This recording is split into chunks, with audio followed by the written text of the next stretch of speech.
Hey guys, welcome back to my channel. We are still in the month of August, and for the month of August, the focus will be on Jamaica independence. This video will be part 1 of a part 3 series titled Independent Jamaica for Better or Worse. I'll be taking a look at the development of Jamaica pre-independence and post-independence. There are Jamaicans at home and abroad who are of the belief that the government that we have been elected for the past 63 years have not done enough to turn Jamaica into a developed country. So we are going to take a look at this with your help to talk about the facts that stated, not just about our feelings, but the facts that are presented in Jamaica, to see if independence have served us as Jamaica the way it should serve us. So let's dig into it. So what I'll be doing for this series is to take a look at the basic function of a government and to see what the Jamaican government have been doing since independence, and to compare it with pre-independence, to see where Jamaica was 1962 compared to 2024. In today's video, I'll be looking at education and healthcare. Those are probably the two most basic functions of any government. I'll be looking at infrastructure and services rendered by the government of Jamaica today compared to what it was pre-independence.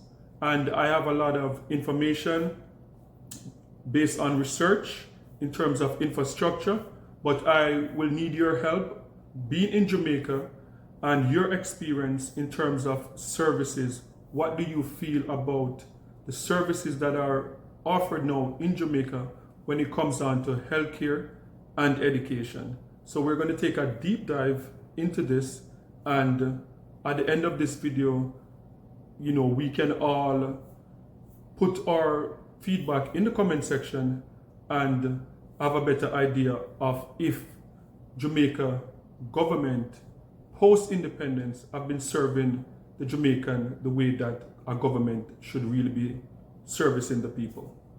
So first, I'll be taking a look at healthcare, and I'm going to talk about infrastructure first, because infrastructure is something that is documented, is there, that everyone can see, so it's easy to measure pre-independence versus post-independence in terms of infrastructure.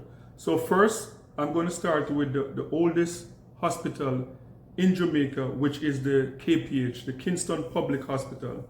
The KPH hospital was developed in 1776. So that makes it over 300 years old. That hospital has been, and that was the first hospital in Jamaica. The second one I'm going to take a look at is the Spanish Town Hospital. The Spanish Town Hospital opened in 1952. The third hospital I'm going to take a look at is the University of the West Indies Hospital. That's the one in Mona. That one was opened January 15, 1953. Then I'm going to take a look at the Cornwall Regional Hospital. The Cornwall Regional Hospital was opened May 10, 1974. And then I'm going to take a look at the Princess Margaret Hospital. The Princess Margaret Hospital was opened February 23, 1955. And another hospital is the St. Anne's Bay Hospital. The St. Anne's Bay Hospital was opened in 1929. And the final hospital that I'll be taking a look at is the Bustamante Hospital for Children, and that one was opened 1963. So out of all these hospitals, only 2 hospitals were open after independence, and that one is the Bustamante Children's Hospital, which was opened 1963, and the Cornwall Regional Hospital, which was opened 1972. So when I was doing this research, what was evident to me and somewhat alarming is that roughly 80% of the hospitals in Jamaica were opened before independence. So before 1962, the hospitals that are now functioning in Jamaica were open before independence.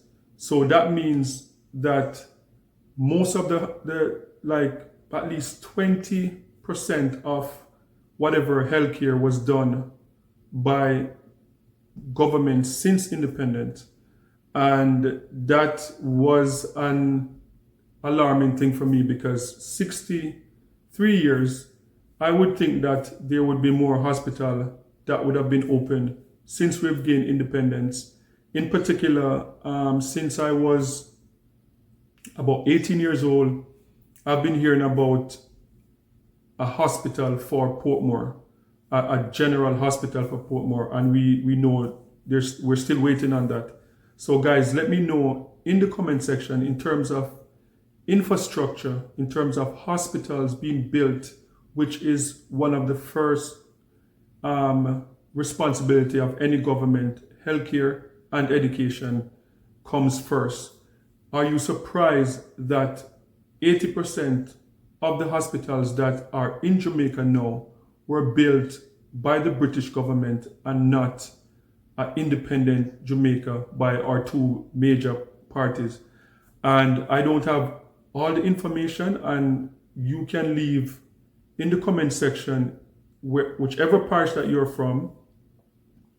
Has there been any hospital built in your parish, whether it's St. Mary, whether it's Portland, St. Elizabeth?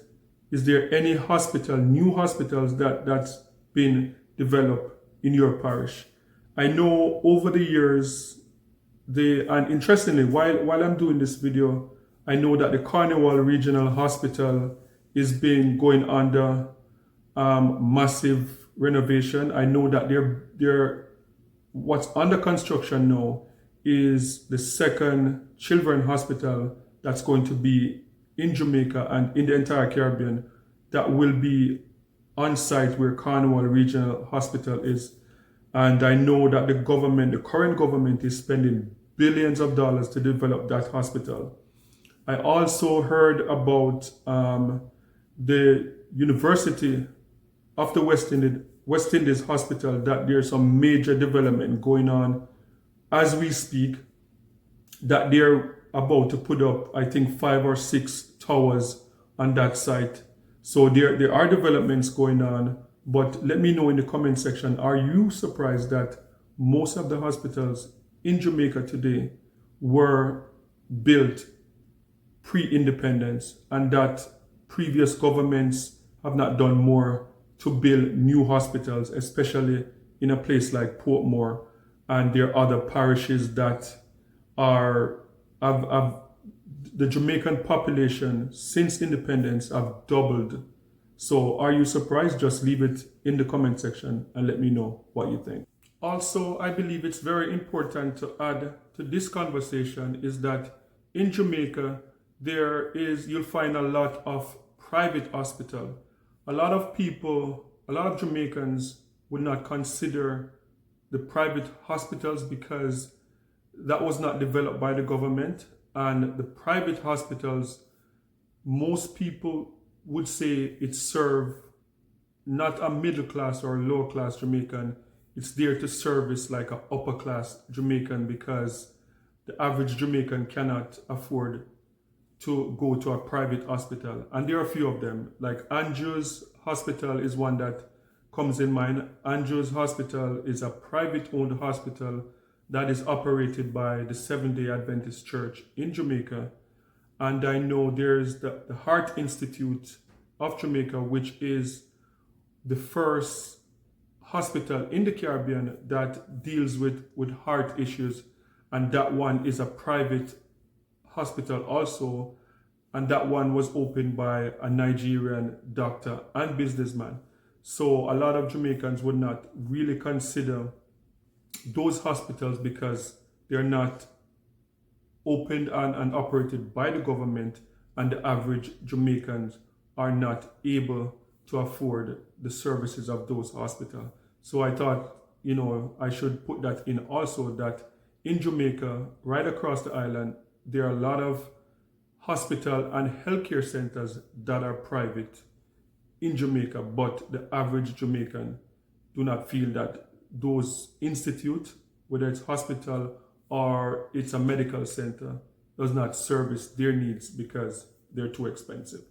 I also believe it's important to add that the current government, led by the Honorable Andrew Holness, has spent more money on the development of hospitals in Jamaica more than any other government in Jamaica's history.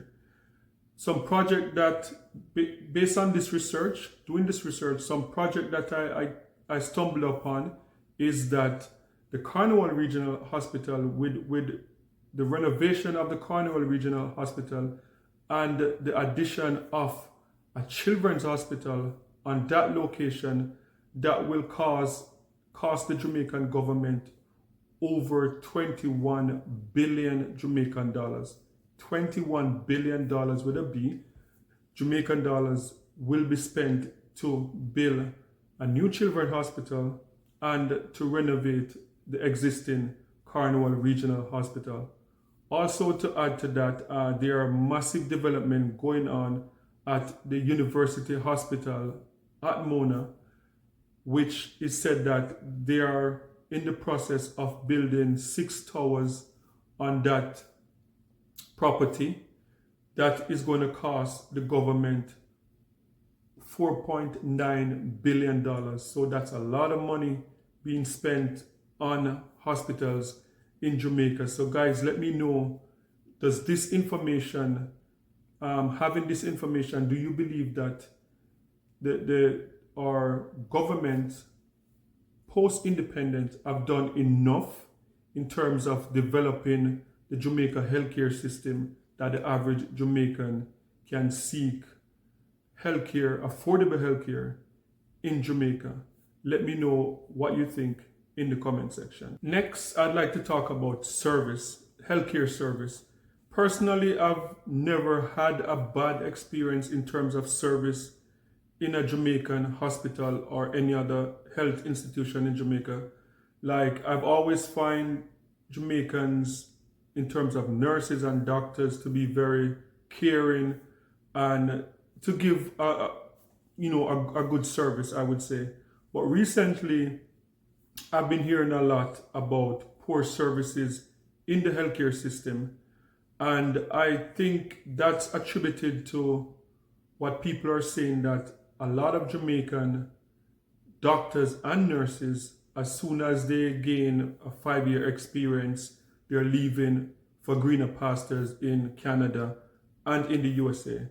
And I must say, there is some validity to that, because living in Canada and being in the US, there's a lot of Jamaicans, especially nurses, and most Jamaicans, obviously they would leave for better money when they can make 35, 45 US dollars per hour working in the USA, working in Canada, or working in places like Turks and Caicos or Bermuda, places that pay way better money. It's been years that I know people have been encouraging the government to spend a lot in terms of education at the nursing schools in Jamaica, to offer young Jamaicans the opportunity to go to nursing school for free, and put like a 5-year hold on them or a 6-year hold to say, okay, you're going to have to work in the local hospitals for at least 6 years until you are able to go anywhere else you want. So I don't know, let me know in the comment section. Have you been having poor, bad experiences in hospitals in Jamaica? As I said, personally, my experiences over the years have been have been good. I don't know if I'm lucky, but just leave in the comment section, do you think that the services in the hospitals in Jamaica has deteriorated, and do you think it's because of most of our experienced nurses and doctors going overseas to make more money? Just let me know what you think in the comment section.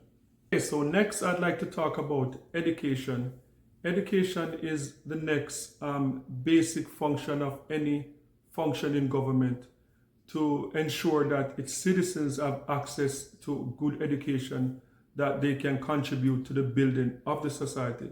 So I'm going to take a look at some of the schools that were developed in Jamaica pre-independence and post-independence. Let's take a look. First, it's going to be the University of the West Indies, that was opened in 1948. The next one is the University of Technology. That one was 1958. Then we move on to the high schools. Kingston College, 1925. Jamaica College, 1789. Immaculate Conception High, 1858. Kingston Technical High, 1898. Queen's High School, 1954. So as you can see, all of those schools listed were open before Jamaica gained independence. And those are some of the top schools in Jamaica in terms of the two universities. And I know Jamaica has some private universities, but for the purpose of this video, we're going to stay with the schools that are not private, because private schools are not accessible to the average Jamaican. So University of the West Indies, University of Technology, for the two universities that Jamaicans have access to. We also have, there are some nursing schools, there are some teachers' college also that are right there also. But what I find interesting is that the school system in Jamaica, for whatever reason, I'm not sure, and if you know, you can leave it in the comment section. A lot of the schools that were open after Jamaica gained independence, those schools at a particular time were considered secondary school, and they moved, I think, in the early to mid 90s to change those schools from comprehensive high to make them high school.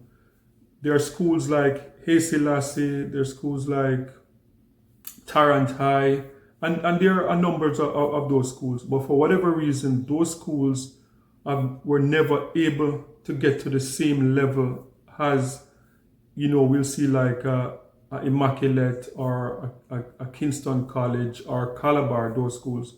So I'm not sure what the government is doing wrong in terms of those schools and why those schools are not able to get to the level as some of the traditional high schools that we have seen open pre-independence. So guys, sound off in the comment section. Let me know, do you think what I'm saying is accurate?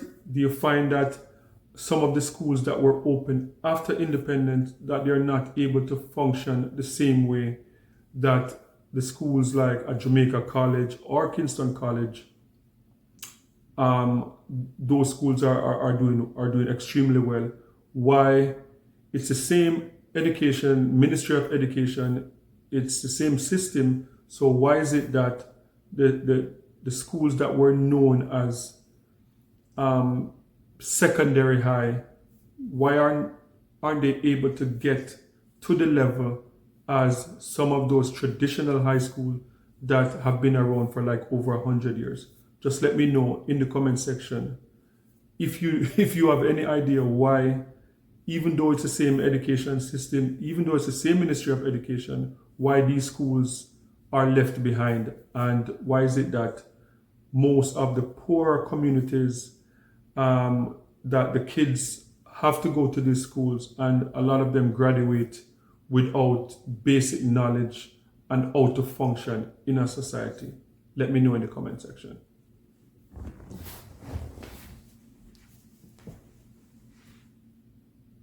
While doing this research, some information that very fascinating to me is that Kingston College, based on my research, in 1925, when Kingston College was open, it was open based on concerns that the governor at the time had with young black men in that area and the social decay of Kingston at the time, and that was a concern.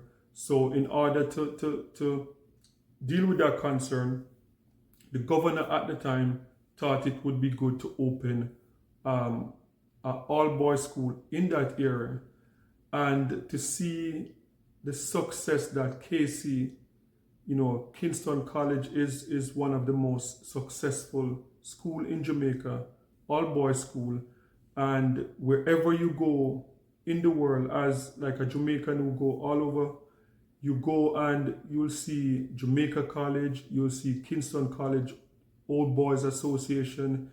They will have events in Toronto, they will have events in New York, in LA, and they'll do fundraising to send back to their school to help the school go forward. So I found that interesting that out of concerns of young black men at the time, and what they saw as the community in itself, that the decay in terms of a society at the time in that community in Kingston, and that school was born and one of the most successful schools in Jamaica. And I don't know why it is that we have not been able to replicate that since independence, because as I said, most of the schools that were considered like not fully high school, like secondary school, we have never been able to have a decent success rate in terms of any type of exam, whether it's CXC or GCE or whatever exams they're doing today. So let me know in the comment section, why do you think that is? Do you think our education system is broken? Do you think it's too expensive? Do you think our kids in Jamaica are starting out too late? Why we have not been able to replicate like a Jamaica College, a Kingston College, a Immaculate, a Queens, those schools that have been around for 100 years or more. So let me know in the comment section what you think. And guys, thank you for watching this video. And as I said, for the month of August, we'll be focused on all things Jamaica, celebrating Jamaica independence. And I believe that as Jamaicans at home and abroad, it's okay for us to reflect and to see if the government that we have put in power if those government, they're serving us to the best of their ability, or they're serving themselves. So guys, please remember to like, share, and subscribe for more amazing content. And remember, peace. I'm out.